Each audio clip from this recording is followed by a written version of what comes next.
တက်ဘရာသာပြောမြမယ်ကုမ္ပဏီတစ်ခုမှာ finance ဌာနက data ကို HR ဌာနကမမြင်ရဘူးဆိုတာအရေးကြီးတယ်ဒါပေမဲ့ switch တစ်လုံးနဲ့ချိန်ထားရင်ဘယ်လိုခွဲမလဲ cable ပြန်ဆွဲစရာမလိုပဲဖြည့်ရှင်းလို့ရတယ်ဒီပြဿနာကိုဖြည့်ရှင်းတဲ့နည်းပညာက VLAN Virtual Local Area Network ပါ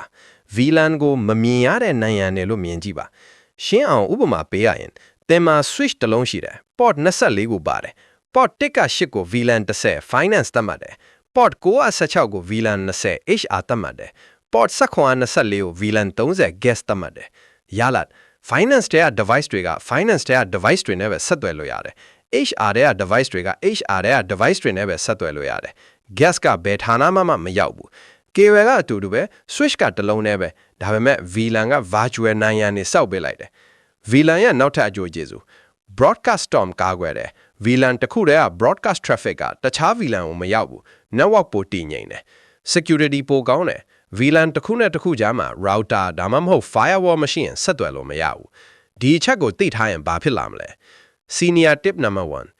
အိမ်မှာ IoT device တွေ smart TV camera light bulbs တွေအတွက်တီးခြား VLAN ခွဲထားပါဒီ device တွေကို hacker ချိုးဖျက်လို့ရရင်တော့သင် laptop နဲ့ဖုန်းကိုမရောက်နိုင်ဘူး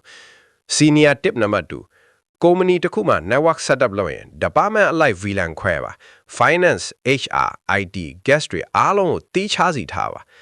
senior tip number 3 voice phone system တက်ရင်ဖုန်းနဲ့ data ကို VLAN ခွဲပါဒါဆိုရင်ဖုန်း call quality က data traffic ကြောင့်မထိခိုက်ဘူး senior tip number 4 VLAN trunking 802.1q ဆိုတာကိုသိထားပါ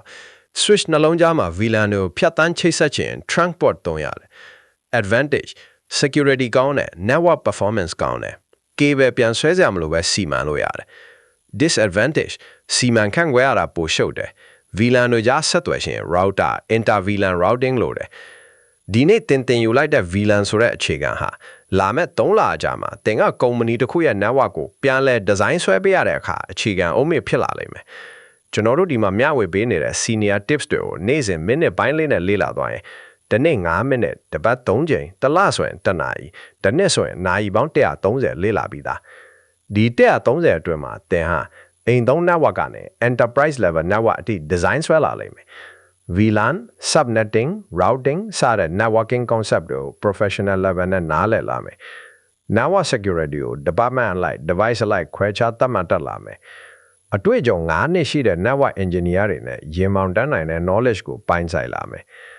ဒီအချိန်လေးကိုရင်းနှီးမြှုပ်နှံထားရင်နောက်တစ်နှစ်မှာသင်ဟာကုမ္ပဏီတစ်ခုလုံးရဲ့ network infrastructure ကိုတာဝန်ယူစီမံနိုင်တဲ့ senior network engineer တစ်ယောက်ဖြစ်နေပါပြီ